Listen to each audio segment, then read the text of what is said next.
Hey folks, meet the new Chipsee 5-inch panel PC powered by Rockchip RK3568. The touch panel supports 5 points multi-touch and the screen resolution is 1280x720. On the rear side, we can see a RJ45 port supporting 1000 Mbps LAN connection, 2 USB Type-A ports, one of them is USB 2.0 and the other 3.0. You can also see 2 drill holes above the LAN port and the Chipsee label that enables you to mount this PC on VESA stands. It has 4 Cortex A55 cores running at as high as 2 GHz. It is capable of decoding 4K videos at 60 FPS. On the right side, we have an audio jack. Inside the PC, it also has a buzzer and a nice integrated speaker. It can connect to a separate display through the micro HDMI port. It also has a USB Type-C port and a PROG button to allow you to flash Android, Debian, or Buildroot Qt Linux in the rescue mode. In this mode, you can turn a bricked device to a usable PC within 4 minutes. On the left side, Chipsee provides you a lot of connectivity options. Although the small form factor does not allow GPIO connections, it has 2 RS-232, 2 of RS-485, and 1 CAN connector. This device also supports turning the RS-485 to RS-232, providing you with up to 4 RS-232 ports. And you can also connect it to this device from your workstation on the RS-232 port. There are detailed documentation on Chipsee's website.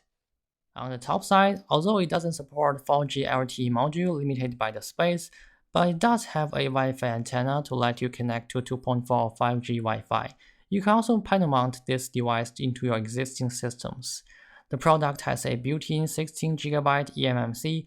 It also has a 2GB low-power DDR4 memory chip, and it has a TF card slot supporting up to 128GB SDHC storage.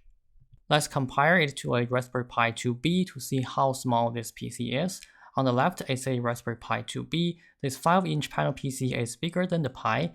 On the right is the packing box of this Pi. This PC is almost the same size of the packing box. The PC is a little bit wider. I tried to, but cannot put this inside the packing box.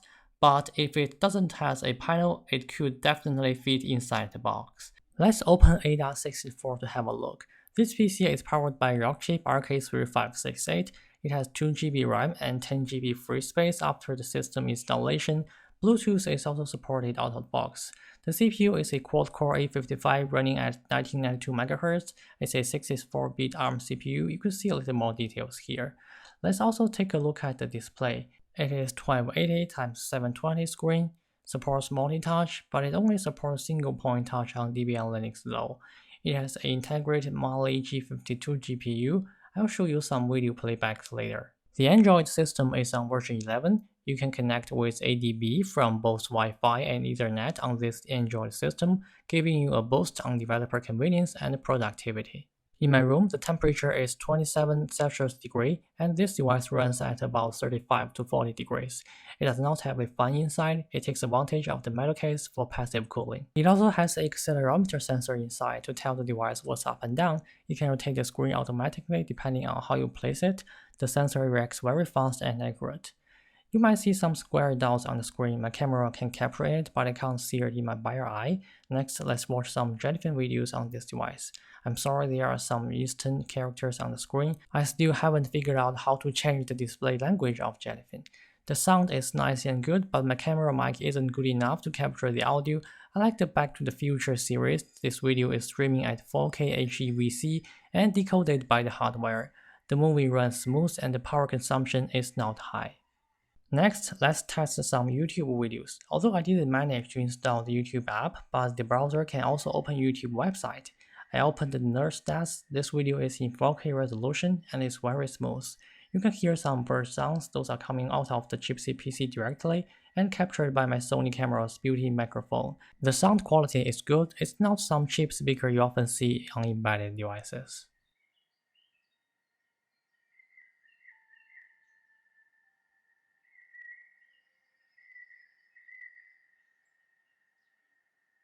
At last, I installed a Debian Linux on this device. This device supports not only Android operating system, but also Debian 11 and Buildroot Qt 5.15. I built a small Python software. It's running in the browser. Let's have a look. The font might be too small to see. I'm typing some commands to start my Python Flask server. You can use any programming languages on this device as long as your language supports ARM64 architecture. And then I'm typing some commands to start the Chromium browser in full screen mode. Let's quickly test the screen brightness. The screen might look dark in the video because it is under a strong light for me to shoot on my camera, but it is really bright even under the sun. Also, you can test the buzzer. This program is open sourced on GitHub. You can download the program and test it by yourself. At last, let's show some dynamic charts. This page will be written in Chartjs open source library. With the browser and web technologies, you can do many things in really short development cycles. There is one pie chart, two donut charts, a bar chart, and a sine wave chart. The values are calculated real-time in the browser by JavaScript. You can build your beautiful HMI on this Chipsee PC really easily. You can find more information about this PC on Chipsee's website and documentation site. I have put the links below if you want to find what it can do and how to use it. If you want to know more about Chipsee products, don't forget to like and subscribe.